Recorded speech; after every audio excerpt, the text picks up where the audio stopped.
আসসালামু আলাইকুম সবাইকে। সো ইন ডিটেলস কোর্সের আরেকটি ভিডিওতে সবাইকে স্বাগত। সো আজকে আমরা যে চ্যাপ্টারটা পড়বো সেটা হচ্ছে আমাদের হচ্ছে সেকেন্ড পেপার, ফিজিক্স সেকেন্ড পেপারের হচ্ছে চ্যাপ্টার 9, যেটা হচ্ছে আমাদের পরমাণু মডেল এবং নিউক্লিয়ার পদার্থবিজ্ঞান। সো চ্যাপ্টারটা আসলে খুবই ছোট এবং হচ্ছে এইখান থেকে তুমি যদি মোটামুটি কয়েকটা সূত্র পড়ে যাও তাহলে মোটামুটি বলা যায় যে আসলে তুমি পরীক্ষার হলে মানে মোটামুটি একটা প্রশ্ন কমন পাবা আর কি। সো এটা থেকে তুমি যদি টেস্ট পেপারও অ্যানালাইসিস করো দেখবা যে সেম টাইপের ম্যাথে কিন্তু বারবার আসে, ঠিক আছে। আচ্ছা, তো তার মানে হচ্ছে তুমি কি করতে পারো, এইখান থেকে জাস্ট সূত্রগুলো মুখস্থ করতে পারো। সো সূত্রগুলো মুখস্থ করার আগে আমরা কি করবো, হালকা পাতে একটু থিওরি আলোচনা করে আসলে মেইনলি সূত্রটা কীভাবে আসছে, কেন আসছে সেই জিনিসটা একটু আলোচনা করবো, এটাই। সো মেইনলি আমরা এটাই করবো। সো এই পুরো ভিডিওতে আমি থাকবো, মাহবুবুর রহমান জিপ্রান, বর্তমানে পড়াশোনা করছি বাংলাদেশ প্রকৌশল বিশ্ববিদ্যালয় বুয়েটে। সো আমার ব্যাচ ছিল হচ্ছে 20। আচ্ছা, সো আমরা শুরু করে দেই। ওকে, সো আজকে আমরা জানি যে এটাকে তো আমরা টপিক ওয়াইজ আলোচনা করি, রাইট। সো প্রথম টপিকটা আমরা আলোচনা করবো সেটা হচ্ছে পরমাণু ঘটনের ধারণাক্রম বিকাশ, ঠিক আছে। সো এটা মোটামুটি আমরা কেমিস্ট্রিতে পড়ে আসি। সো এই পার্টটুকু আসলে পুরোটাই কেমিস্ট্রির, বাট আসলে আমরা জাস্ট কয়েকটা কি পয়েন্ট নিয়ে আলোচনা করবো যে আসলে আমাদের ক্রমবিকাশটা কীভাবে হয়েছিল।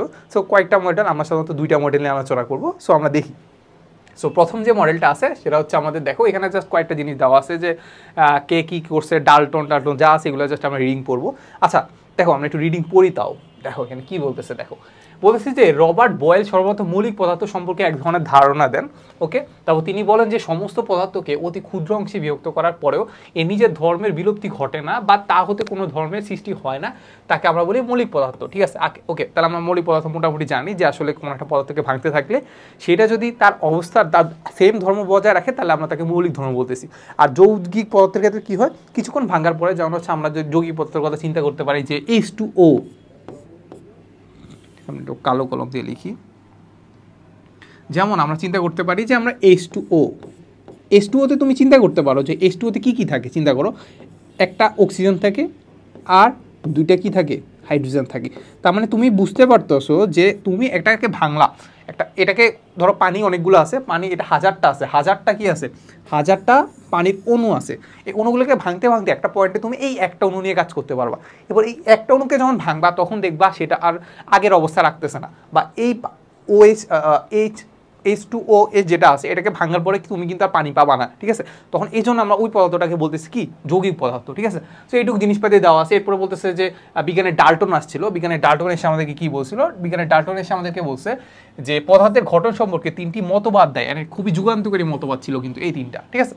বলতেছে যে জড় পদার্থ কতগুলো অবিভাজ্য মানে কি, যেগুলোকে ভাঙা যায় না, ক্ষুদ্র ক্ষুদ্র কণিকা দ্বারা গঠিত, যার নামকে বলতেছে কি অ্যাটম, ঠিক আছে, যার নাম বলতেছে কি অ্যাটম বা পরমাণু। ওকে, একই পদার্থের পরমাণুগুলো সদৃশ, মানে একই পদার্থ, যেমন আমি যদি পানির কথা চিন্তা করি H2O, সেম আমি যদি আরেকটা পানির অণুর কথা চিন্তা করি সেটাও কি হবে OH, দুইটা কি হবে সেম হবে, দুইটা সেম হবে। ওকে, তাহলে হচ্ছে কিন্তু বিভিন্ন পদার্থের পরমাণুগুলো ভিন্ন ভিন্ন হয়, সেটা আমরা মোটামুটি বুঝি। এরপরে আবার চিন্তা করতে পারি যে রাসায়নিক বিক্রিয়ায় এই পরমাণুগুলো অংশগ্রহণ করে 2 বা ততোধিক পরমাণুর সংযোজনের ফলে নতুন একটি পদার্থ সৃষ্টি হয়। সো এর নামকে আমরা কি বলি, যৌগিক পদার্থ, ঠিক আছে। সো আগে আমরা যেটা নিয়ে আলোচনা করছিলাম সেটা আসলে আমাদের মৌলিক পদার্থ ছিল। সো মৌলিক পদার্থে আমাদেরকে যেটা বলতেছে যে আমি যদি অক্সিজেনের কথা চিন্তা করি আর যদি আমি হাইড্রোজেনের কথা চিন্তা করি, দুইটা কিন্তু ইকুয়াল হবে না, সো এটা আমাদেরকে বলছে। এরপরে 3 নম্বরে এসে বলছে যে আমাদের H2 আর O দুইটা মিলিত হয়ে একটা যৌগিক পদার্থ তৈরি করে, যেমন সেটা আমরা এখানে তৈরি করতে দেখতেছি, সেটা আমাদের কি H2O, সেটা আমরা মোটামুটি জানি। ওকে, সো এটা নিয়ে আসলে আমরা ডিটেলস আর মাথা ঘামাবো না। সো আমরা একটু যে আমাদের যে প্রথম যে একটা মতবাদ ছিল যে জুল থমসন না, এটাকে আমরা কি বলি, থমসনের পরমাণু মডেল, এটাকে আমরা কি বলি, থমসনের পরমাণু মডেল। বিজ্ঞানী থমসনের নাম অনুসারে বলে থমসনের পরমাণু মডেল, ঠিক আছে। সো এই থমসনের যে মতবাদটা দেয়, এই মতবাদটাকে আমরা বলি প্লাম পুডিং মডেল। এটাকে আমরা কি বলি,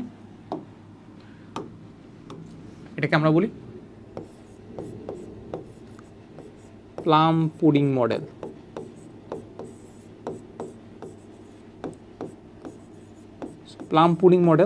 সো পুডিং তো আমরা জানি, পুডিং কি বলতো, পুডিং হচ্ছে আমরা যেটা খাই, যেটার মধ্যে আসলে যে দুধ, চিনি, তারপর হচ্ছে ডিম দিয়ে যে আমরা যেটা পুডিং বানাই সেটা এখানে পুডিং। সো এটা তো পুডিং তো জানি। বা প্লাম মানে কি, প্লাম মানে এখানে ইউজ করতেছে আমরা কিসমিস, কিসমিস তো আমরা চিনি। কিসমিসটাকে দেখো আমরা যখন পুডিং যখন খাই দেখবা পুডিংটাকে যখন কাটবা তখন ওই পুডিংয়ের মধ্যে কিছু কিছু জায়গায় হচ্ছে কিসমিস ছড়ায় ছিটায় থাকে, ঠিক না? সো এই যে এইটার ধারণা থেকে এইটার মতো সদৃশ একটা হচ্ছে পরমাণু মডেল কে দিছে বলো তো? দিছে হচ্ছে আমাদের থমসন। সো থমসন আমাদেরকে বলতেছে যে পরমাণু হচ্ছে এইটা, ধরো হচ্ছে এটা একটা পরমাণু, ঠিক আছে? সো পরমাণুটা কেমন দেখতে, ডাল্টন তো বলে গেছে যে পরমাণু আছে, একটা অবিভাজ্য কণা আছে পরমাণু।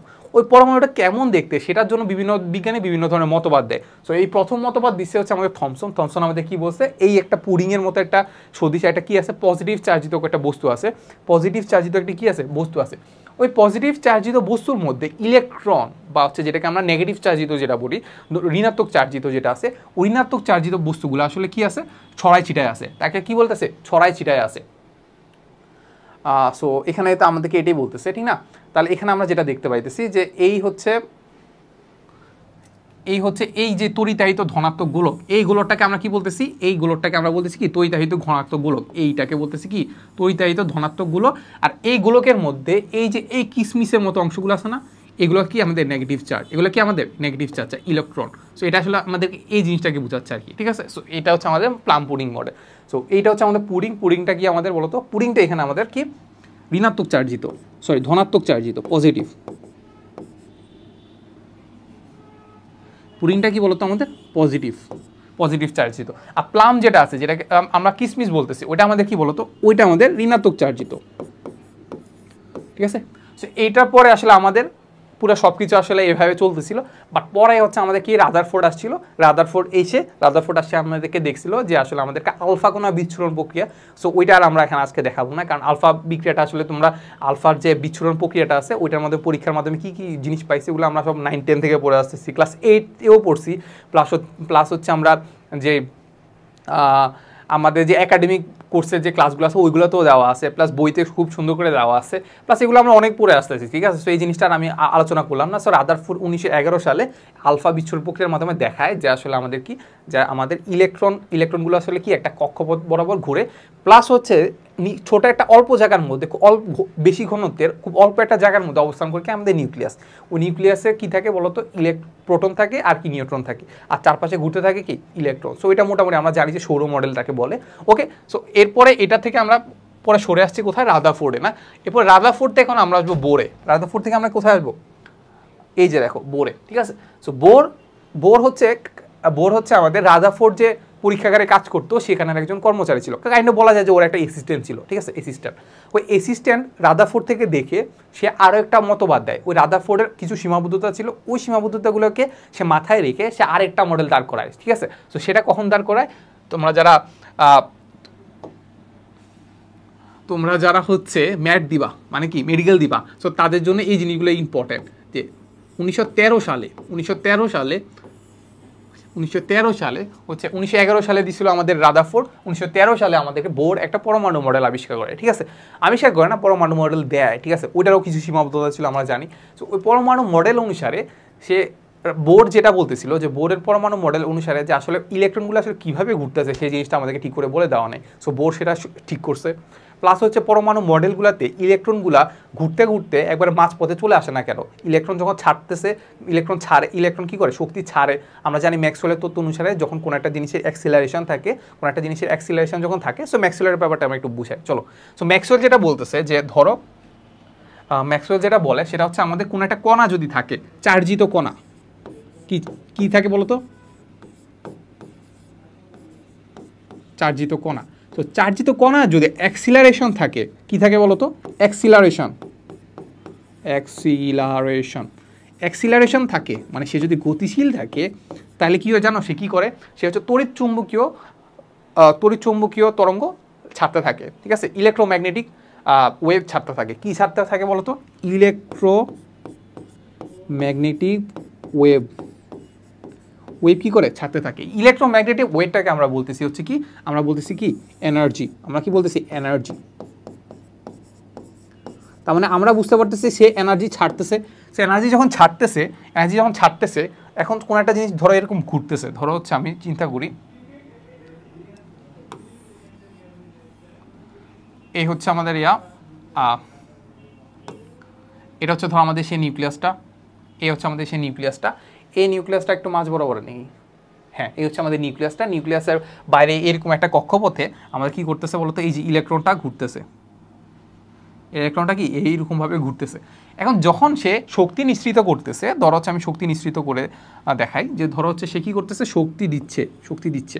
এখন চিন্তা করো শক্তি দেওয়ার ফলে সে কি আর আগের অবস্থায় আর থাকবে, সে তো হচ্ছে কী করবে, এইরকমভাবে ঘুরতে থাকবে। সে আস্তে কী করতে, তার কক্ষপথ আস্তে আস্তে কী থাকবে, কমতে থাকবে। সো এটা আমি কী ঘুরাচ্ছি, এটা তো এটা ঘুরবে না, এটা ঘুরবে হচ্ছে আমাদেরকে ইলেকট্রনটা। ঘুরতে ঘুরতে দেখবা যে সে শক্তি যেহেতু হারাইতেছে, সে আস্তে আস্তে তার কক্ষপথটা ছোট হয়ে যাবে। কক্ষটা ছোট হইতে হইতে হইতে হইতে হইতে হইতে সে কী করবে, একদম নিউক্লিয়াসে পতিত হবে। সো এটা কিন্তু সম্ভব না। সো বোর সেটা ব্যাখ্যা করছে, সো কীভাবে ব্যাখ্যা করছে সেই স্বীকার্যগুলো থেকে আমরা আস্তে আস্তে জানবো, ঠিক আছে। আচ্ছা, এখন তুমি বলতে পারো যে ভাই যদি শক্তি যদি ছাড়েই, তাহলে তার কক্ষপথটা কি হইতেছে, ছোট হবে কেন?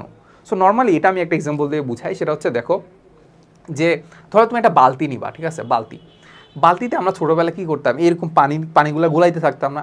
দেখবা তুমি যদি আস্তে শক্তি দাও, দেখবা কী করবে, এটা নির্দিষ্ট একটা মোটামুটি একটা ব্যাসার্ধ নিয়ে ঘুরতে থাকবে। বাট তুমি যদি শক্তি বেশি দাও, দেখবো হচ্ছে এটা অনেক অনেক বড় ব্যাসার্ধ নিয়ে ঘুরতে থাকবে, ঠিক আছে। তাহলে এখান থেকে আমরা বুঝলাম যে শক্তি যার বেশি তার ব্যাসার্ধ তত বেশি, ঠিক আছে।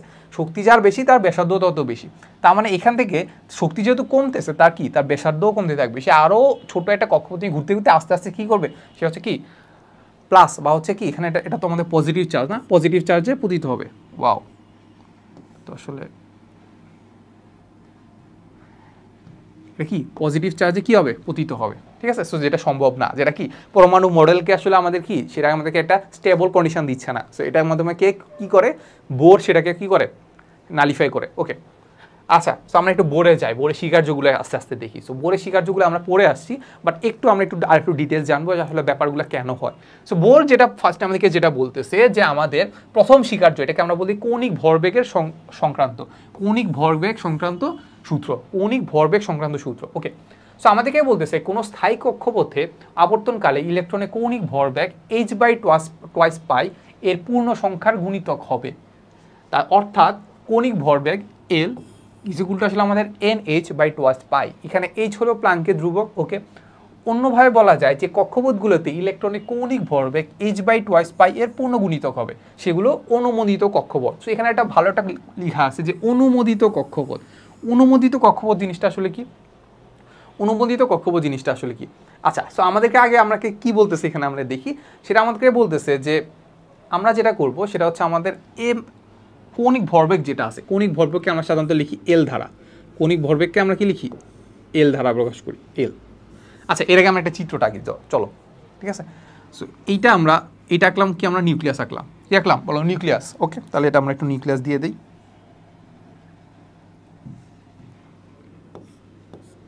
নিউক্লিয়াস, ঠিক আছে। এর বাইরে অনেকগুলো কক্ষপথ আছে যেগুলোতে ইলেকট্রন থাকতে পারে, ইলেকট্রন কি থাকতে পারে, ঠিক আছে। সো এইটা হচ্ছে আমাদের সেই ইলেকট্রনের কক্ষপথ।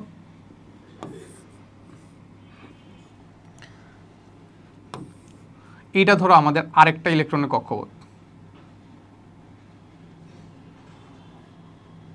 এটা আমাদের কি আরেকটা ইলেকট্রনের কক্ষপথ, ঠিক আছে। এখন আমি যদি ইলেকট্রন আঁকি ভাই, এবার ধরো ইলেকট্রন আঁকবো, এটা তো এত বড় তো ইলেকট্রন হয় না। সো ইলেকট্রন ধরো হচ্ছে আমাদের এইটা, ঠিক আছে, এই একটা ইলেকট্রন, ঠিক আছে। এই ইলেকট্রনটা আমাদের এই কক্ষপথ, ধরো এটা প্রথম কক্ষপথ, এটা দ্বিতীয় কক্ষপথ, এই ইলেকট্রনটা এই প্রথম কক্ষপথে,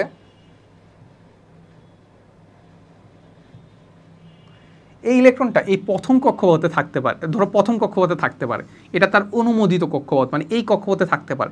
এরপরে সে দ্বিতীয় কক্ষপথে থাকতে পারে, এই যে দ্বিতীয় কক্ষপথে থাকতে পারে, ঠিক আছে। সো এই প্রথম কক্ষপথটাকে আমি বলতেছি যে এই প্রথম কক্ষপথটা বলতেছি যে n= আমাদের 1, n= কি 1, আর এটা কি বলতেছি আমি n= 2। তার মানে আমরা একটা জিনিস বুঝতে পারতেছি যে আমাদের যে n= যদি 1 হয় তাহলে সেই কক্ষতে থাকতে পারে, n= যদি 2 হয় সেই কক্ষতে থাকতে পারে। বাট n= যদি 1.5 ধরো, 1.5 যদি হয় সেই কক্ষতে কি থাকতে পারবে, এইটা এই যে কক্ষপথটা আছে, এখানে একটা কক্ষপথ সে তৈরি করতে পারে, ঠিক আছে। এই যে কক্ষপথটা আছে সে এখানে কি থাকতে পারবে, থাকতে পারবে না। সো এটাকেই বলতেছে যে অনুমোদিত কক্ষপথ। অনুমোদিত কক্ষপথ কোনটা, যেখানে সে ইলেকট্রন থাকতে পারে, যেখানে এন এর মান কি, এন এর মান হচ্ছে কি গুণিতক আকারে আছে, সরল গুণিতক। এন এর মান যদি সরল গুণিতক 1 2 3 4 5 থেকে পূর্ণ সংখ্যা থাকে তাহলে সেখানে সে থাকতে পারে। আর এন এর মান যদি পূর্ণ সংখ্যা না হয় 1.5 1.23 এরকম যদি থাকে তাহলে সেখানে সে থাকতে পারবে না, সেখানে কি সে থাকতে পারবে না। আচ্ছা, তো এখানে আমরা যদি চিন্তা করি যে এর যে এই যে অনুমোদিত কক্ষপথ যেগুলো আছে, বলতেছে যে অনুমোদিত কক্ষপথে যে কৌণিক ভরবেগ, তো কৌণিক ভরবেগকে আমরা সাধারণত লিখি এল ধারা। কৌণিক ভরবেগকে কি ধারা প্রকাশ করি? এল ধারা প্রকাশ করি। এল কৌণিক ভরবেগ। কৌণিক ভরবেগ ইজ ইকুয়াল টু আসলে আমাদের যেই বৃত্তাকার কক্ষপথ সে ঘুরতেছে সেইটার ব্যাসার্ধ আর ভেক্টর ক্রস কি জানো? আর ভেক্টর ক্রস হচ্ছে তার রৈখিক ভরবেগ। তার কি রৈখিক ভরবেগ, এই যে রৈখিক ভরবেগ। কৌণিক ভরবেগ ইজ ইকুয়াল টু কি আর ইন্টু রৈখিক ভরবেগ, ঠিক আছে? সো এটা আমাদের কি বুঝতে পারছি ক্রস গুণন। এখানে যদি আমি এর মান নিতে চাই, ধরো এল ভেক্টর মান নিতে চাই, তাহলে দেখো তাহলে মান যদি নেই তাহলে আর এর মান কি? আর এর মান আমি যাই না, ধরো আর এর মান কোনো একটা ধরো হচ্ছে সেকেন্ড কক্ষপথে আছে, তাহলে এখানে যদি আমি ব্যাসার্ধটা নিতে চাই, ব্যাসার্ধটা কেমন হবে? ব্যাসার্ধটা হবে হচ্ছে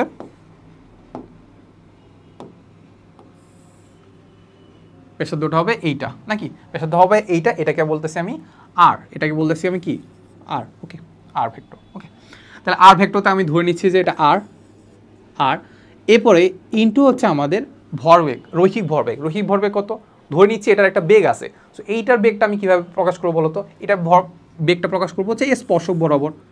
স্পর্শক ধরো হচ্ছে এইটা, স্পর্শক বরাবর। ওকে, তাহলে স্পর্শক বরাবর, তাহলে ভর হচ্ছে আমাদের বস্তুর ভর হচ্ছে আমাদের এম, মানে আমাদের যে ইলেকট্রনের ভর হচ্ছে আমাদের এম, বেগ কত? V, M V.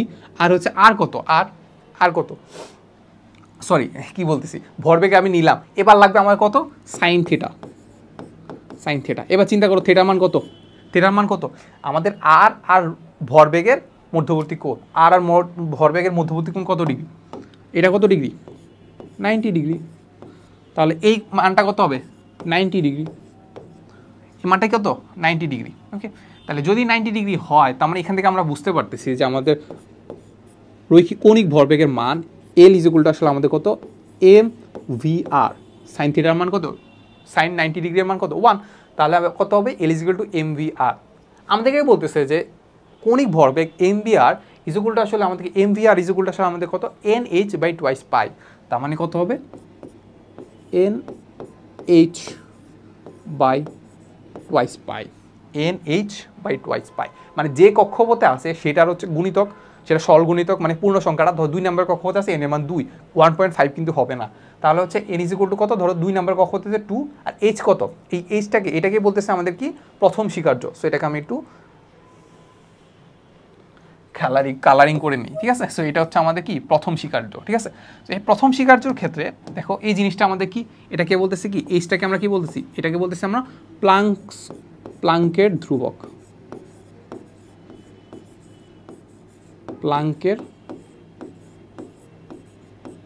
এই প্লাঙ্কের ধ্রুবকের মান কত? প্লাঙ্কের ধ্রুবকের মান 6.626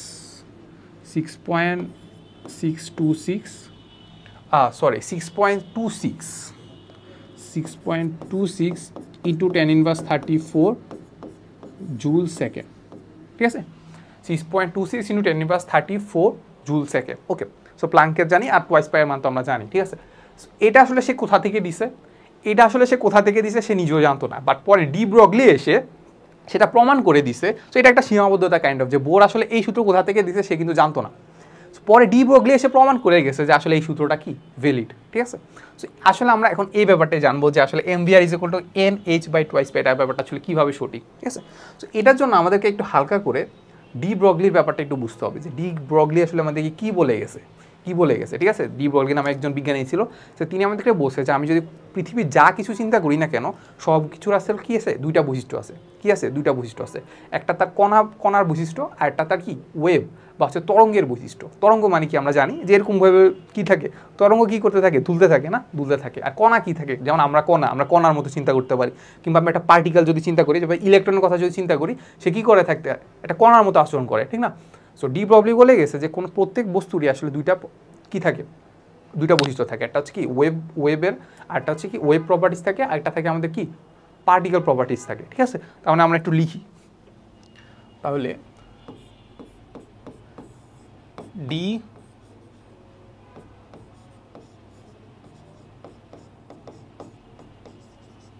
de Broglie. So de Broglie কি বলে গেছে, আমাদের যদি প্রত্যেকটা বস্তুর কথা যদি চিন্তা করি,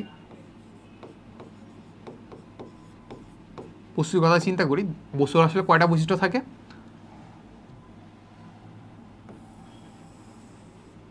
একটা থাকে হচ্ছে আমাদের সেই ওয়েভ ফর্ম, ওয়েভ প্রপার্টিস, আরেকটা থাকে কি বলতো, আরেকটা থাকে হচ্ছে আমাদের পার্টিকেল প্রপার্টিস,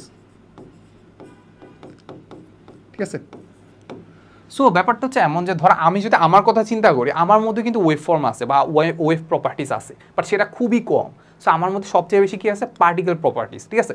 আবার তুমি যদি চিন্তা করো শব্দের কথা বা আলোর কথা চিন্তা করো, আলোর মধ্যে পার্টিকেল প্রপার্টিস খুবই কম থাকে, আলোর মধ্যে কি পার্টিকেলস প্রপার্টিস খুবই কম থাকে, বাট ওয়েভের প্রপার্টিস অনেক বেশি থাকে। সো এখান থেকে ডি ব্রগলি বলছে যে আমাদের যে প্রপার্টিসগুলো আছে, এই প্রপার্টিসগুলো এটাকে বলে আমরা দ্বৈত বৈশিষ্ট্য, ঠিক আছে। সো দ্বৈত ধর্ম, সো এই দ্বৈত ধর্মের মধ্যে একটা জিনিস আছে, সেটা হচ্ছে কি দুইটা আসলে কি, দুইটা একটা এটার ব্যস্তানুপাতিক, ঠিক আছে। তার মানে যদি ওয়েভ ফর্ম বেশি থাকে, পার্টিকেল ফর্ম কিন্তু কম থাকবে। সো তুমি নর্মালি চিন্তা করতে পারো যে আমাদের শব্দের কথা যদি চিন্তা করি, একদম শক্তি, তো ওটা ওয়েভ প্রপার্টিস বেশি থাকে। বাট তুমি মাঝে মাঝে চিন্তা করো যে অনেক ধরো এইখানে একটা কাঁচ আছে, খুব পাতলা একটা কাঁচ আছে, এখান থেকে তুমি একটা স্পিকার চালাই দিছো, ঠিক আছে। স্পিকার চালানোর ফলে দেখবা হচ্ছে এটা খুব একটা ক্ষতি হচ্ছে না, কিংবা হচ্ছে এটা খুব একটা লড়তেছে না, বাট স্পিকারটা যদি অনেক বেশি বাড়ায় দাও, দেখা যাবে কি এটা কিন্তু ফেটেও যেতে পারে, ঠিক আছে। এমন দেখা যায় যে মুভিতে দেখবা যে আসলে স্পিকার যদি অনেক বাড়ায় দেয়, সেখানে দেখবা হচ্ছে কি কাঁচটা সব ভেঙে যায়, ঠিক আছে। সো ব্যাপারটা আসলে কি হলো, কাঁচ নর্মালি কীভাবে ভাঙে, আমি যদি কোনো একটা কণাকে বা কোনো একটা বলকে যদি জোরে মারি, দেখবা ওটা ফেটে যাইতেছে। তার মানে হচ্ছে কি ওই যে একটা স্পিকার আছে, ওইটা থেকে যে শব্দটা বের হচ্ছে, সেটার কি আছে, পার্টিকেল প্রপার্টিস খুবই কম আছে, খুবই কম যেহেতু আছে, সেই জন্য এটাকে খুব একটা ভাঙতে পারতেছে না। বাট অনেক বেশি যখন আমি একই এট টাইম যখন দিচ্ছি, তখন তার পার্টিকেলস একসাথে যোগ হয়ে অনেক বেশি প্রপার্টিস হয়ে গেল, ওইটার কারণে সে কী করতে পারতেছে, ওই জিনিসটাকে ভাঙতে পারতেছে। তার মানে এটা একটা বোঝা যায় যে আসলে সব কিছুর আসলে কী আছে, দুইটা ফর্ম আছে। ওকে, তাহলে বলছে যে আমাদের দুইটা ফর্মের মধ্যে কি আছে, একটা ব্যস্তানুপাতিক সম্পর্ক আছে। তার মানে এখান থেকে আমি বলতে পারতেছি যে আমাদের ওয়েভ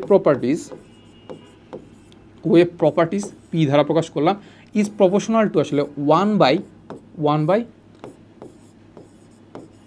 পার্টিকেল প্রপার্টি, ঠিক আছে।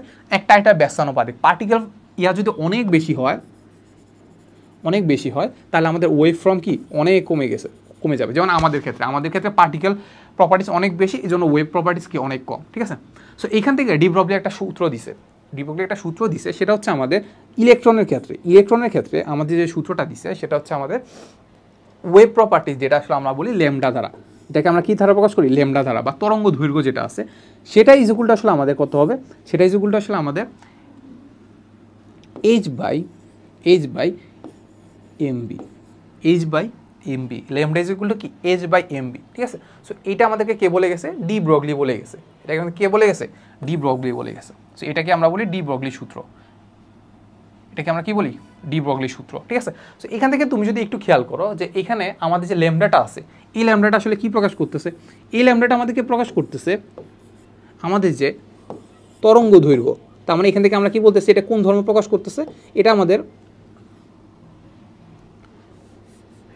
তরঙ্গ দৈর্ঘ্য প্রকাশ করতেছে, তরঙ্গ ধর্ম দিচ্ছে। আর এমবি বা বেগ, কোনো একটা জিনিসের ম্যাটেরিয়ালসের একটা বেগ আছে না, এটা ভরও আছে, তার মানে কোনো জিনিসের যদি ভরবেগ থাকে, তার মানে এটা আসলে আমাদেরকে কি দিচ্ছে, এইটা আমাদেরকে দিচ্ছে হচ্ছে কণা ধর্ম। এটাকে আমাদের কি দিচ্ছে, কণা ধর্ম, দেখছো। তার মানে এখানে কিন্তু আমরা এই জিনিসটা ক্ষেত্রে দেখে গেছি যে ডি ব্রগলি আসলে আমাদেরকে কি বলছে, ল্যামডা ইজ ইকুয়াল টু কি h/mb। সো এমবিকে আমরা লিখতে পারি কি ধারা প্রকাশ করতে পারি, এটাকে আমরা পি ধারাও প্রকাশ করতে পারি, কিন্তু পি বাকি ভরবেগ, ঠিক আছে, রৈখিক ভরবেগ আর কি, ঠিক আছে। সো এখান থেকে আমরা এই জিনিসটা বুঝতে পারলাম। আচ্ছা, এখন তার মানে আমি যদি এখন চিন্তা করি একটা ইয়ার কথা, কিসের কথা চিন্তা করতে পারি, ধরো হচ্ছে ইলেকট্রনের কথা যদি চিন্তা করতে পারি।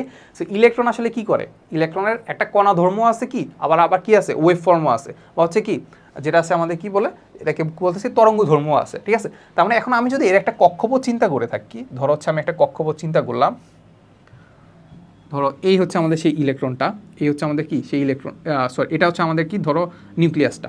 এখন এখানে একটা কি থাকবে, এই একটা কক্ষপথ, ধরো এটা হচ্ছে কি অনুমোদিত কক্ষপথ, এই একটা কক্ষপথে ইলেকট্রনটা ঘুরবে, কি করবে, ইলেকট্রনটা ঘুরবে।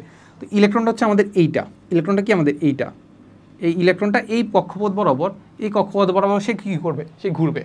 আচ্ছা, এখন যদি ঘুরতে হয় সে আসলে কিভাবে ঘুরবে, সে একটা কণা ধর্ম তো আছে বুঝলাম, বাট তরঙ্গ দৈর্ঘ্য তো আছে, তার এটা কি লাগবে, এটা ল্যাম্বডা থাকবে। তো সে কিভাবে ঘুরে জানো, সে ঘুরে হচ্ছে এই যে এইভাবে।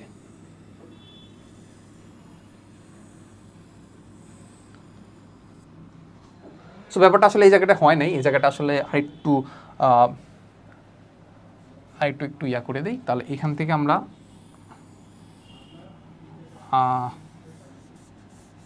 এটাকে আপনার একটু ছোট করে, হ্যাঁ ধরো এরকম মানে কোনোভাবে একটা দিলাম আর কি, ঠিক আছে। তার মানে এখান থেকে একটা জিনিস বুঝতে পারতেছো যে এটা আসলে খুব একটা আসলে পারফেক্ট হয় নাই। সো পারফেক্ট করলে করা যায়, সমস্যা নেই। এই জায়গা থেকে আরেকটু করি, ধরো হচ্ছে করি,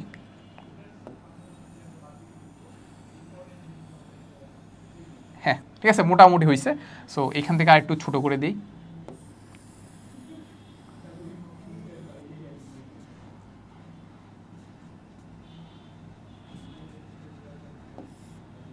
হ্যাঁ হ্যাঁ ঠিক আছে মোটামুটি একটা করলাম আর কি, ঠিক আছে। আচ্ছা এখান থেকে আমরা কি দেখতে পাচ্ছি বলো তো, সেটাকে আমরা একটু ছোট করি চলো। সো এই জিনিসটাকে আমরা একটু আরেকটু পাশে নিয়ে যাই।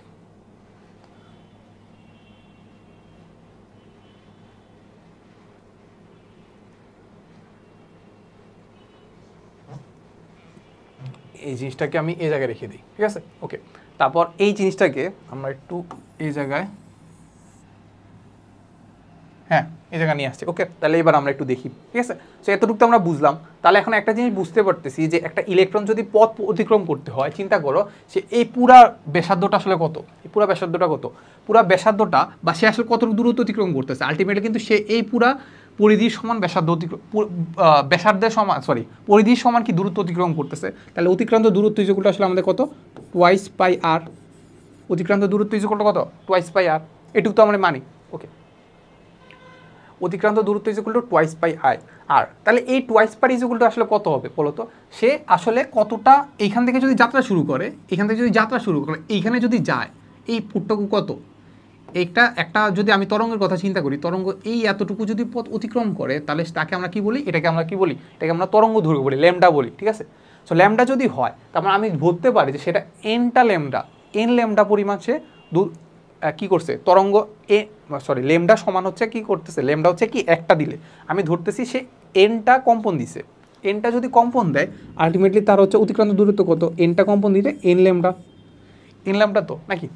তাহলে এখান থেকে আমরা কি পাচ্ছি দেখো তো, এখান থেকে আমরা ল্যাম্বডা ইজ ইকুয়াল টু পাচ্ছি twice pi r by n, আচ্ছা একটু আগে আমরা একটু দেখলাম যে ল্যাম্বডা ইজ ইকুয়াল টু কত ছিল, ল্যাম্বডা ইজ ইকুয়াল টু আমরা দেখছি যে h by m b, h by কি এমবি, এইচ বাই এমবি দেখছি। এটা ইজ ইকুয়াল টু আমরা কি পাচ্ছি তাহলে, এটা ইজ ইকুয়াল টু আমরা পাচ্ছি যে twice pi r by n, okay.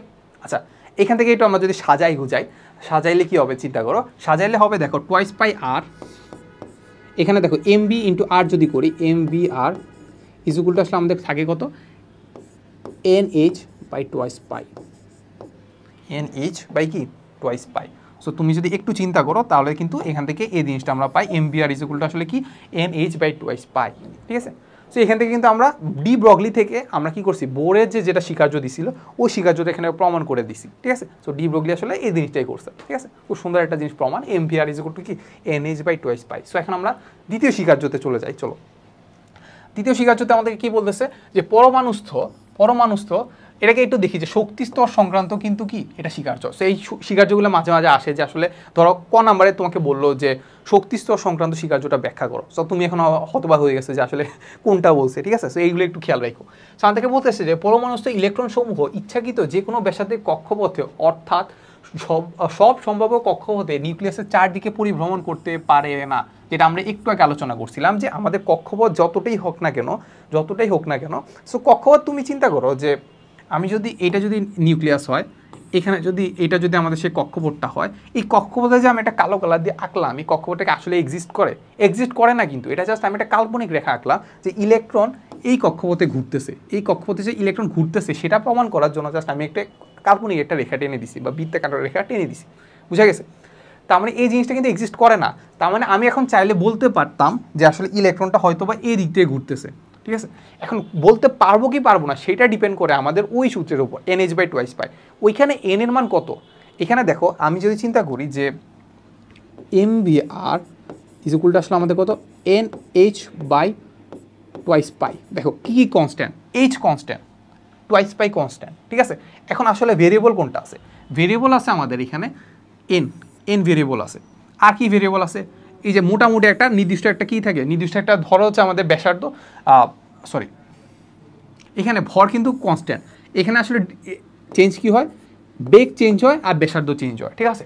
Beg change হয় আর ব্যাসার্ধ চেঞ্জ হয়। সো একটা নির্দিষ্ট কক্ষপথে ইলেকট্রন নির্দিষ্ট বেগ আর ব্যাসার্ধ যেহেতু আছে, আমরা বুঝতে পারছি যে নির্দিষ্ট দূরত্বে একটা কক্ষপথ যদি থাকে তাহলে তার একটা কী থাকবে, ব্যাসার্ধ থাকবে। তাহলে এই নির্দিষ্ট বেগ আর ব্যাসার্ধ যদি বজায় রেখে একটা কনস্ট্যান্ট একটা মান রাখে, ওই মানের জন্য আমরা একটা কী পাবো, n পাবো, নাকি নির্দিষ্ট একটা মান পেয়ে কী পাবো, একটা n পাবো।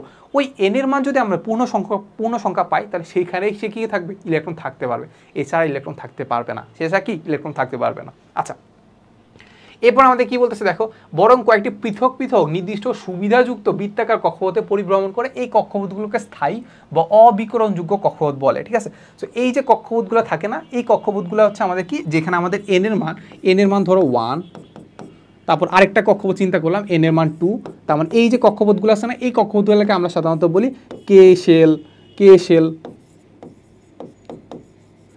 এল শেল, KLM, MN, ঠিক আছে, এরকম চলতে থাকবে KLMN, ঠিক আছে। এরকম আমরা কক্ষপথ চিহ্নিত করতে পারি, ঠিক আছে। তার মানে তোমাকে যদি কখনো বলে যে ইলেকট্রনের আসলে ধরো সোডিয়ামের কথা বললাম, যে সোডিয়ামের ইলেকট্রনের কক্ষপথ কয়টা, অলওয়েজ বলবো অসীম সংখ্যক ইলেকট্রনে কি থাকতে পারে, n এর মান 1000টা হইতে পারে, ঠিক আছে, 1000 কি অসীম পর্যন্ত হইতে পারে। সো কক্ষপথ কিন্তু অনেকগুলো হইতে পারে। আচ্ছা, এরপর আমরা দেখি লাসিকা যেটা আসলে আমাদের কম্পাঙ্ক সংক্রান্ত, সেটা কি আমাদের কম্পাঙ্ক সংক্রান্ত, ঠিক আছে। এখানে আমাদেরকে বলছে যখনই কোনো ইলেকট্রন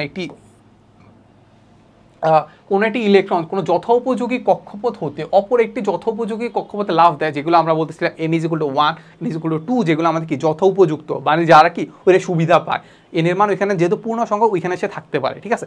তো এরকম যদি ওই দুইটার মধ্যে যদি সে কি করতে পারে, সে যাতায়াত করতে চায়, তাহলে কি করতে হয় বলতো, কক্ষপথে যদি লাফ দেয় তাহলে তখন শক্তির কি হয় বলতো, শক্তির বিকিরণ বা হচ্ছে কি শোষণ ঘটে। বিকিরণ মানে কি ছেড়ে দেওয়া, শোষণ মানে কি নেওয়া, ঠিক আছে। এখন আমি চিন্তা করি, আমি যদি একটা আঁকি যে এই হচ্ছে আমাদের সে কি নিউক্লিয়াস, আমাদের সেই নিউক্লিয়াসটা, এখন আমাদের এটা কি লাগবে বলতো, এটা কক্ষপথ লাগবে, এই হচ্ছে আমাদের সেই কক্ষপথটা। তাহলে আরেকটা কক্ষপথ যদি চিন্তা করি,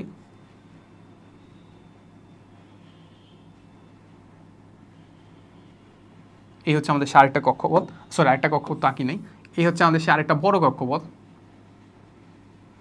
সো এখন আমাকে বলো যে এখানে 1 নাম্বার কক্ষপথ আছে, 2 নাম্বার কক্ষপথ আছে, সো কোনটার আসলে শক্তি, কোনটাতে ইলেকট্রন ঘোরার শক্তি বেশি লাগবে, অবশ্যই বড় যেটাতে আছে ওটাতে শক্তি বেশি লাগবে।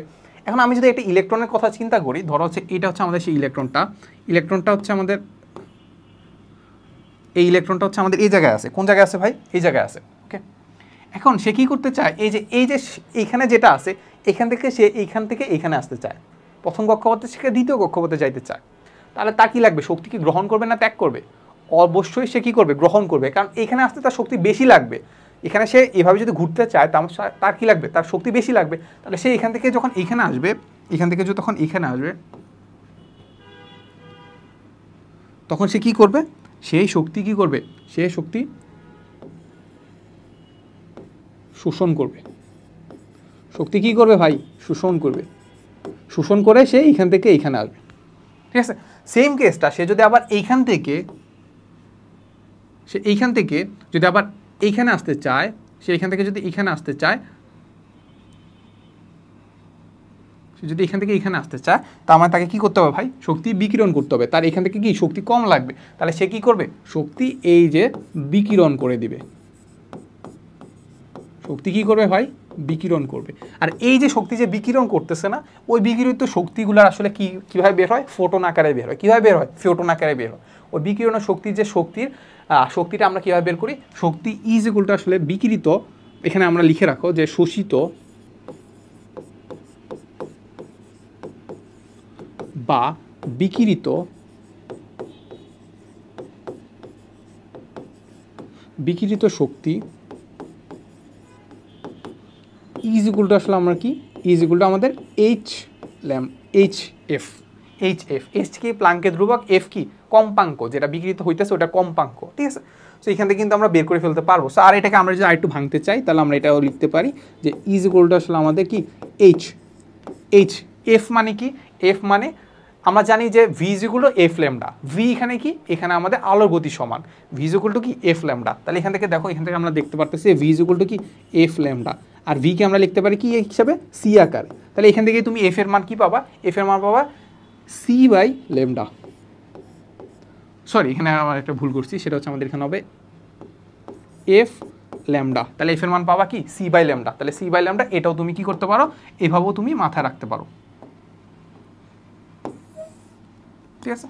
ওকে, সো এতটুকুই ছিল মোটামুটি আমাদের হচ্ছে স্বীকার্য। আমরা এখান থেকে মোটামুটি আসলে একটা হালকা পাতলা একটা ঝাপসার উপর ধারণা পাইছি আর কি। সো এতটুকুই ছিল, দেখা হবে নেক্সট কোনো ক্লাসে।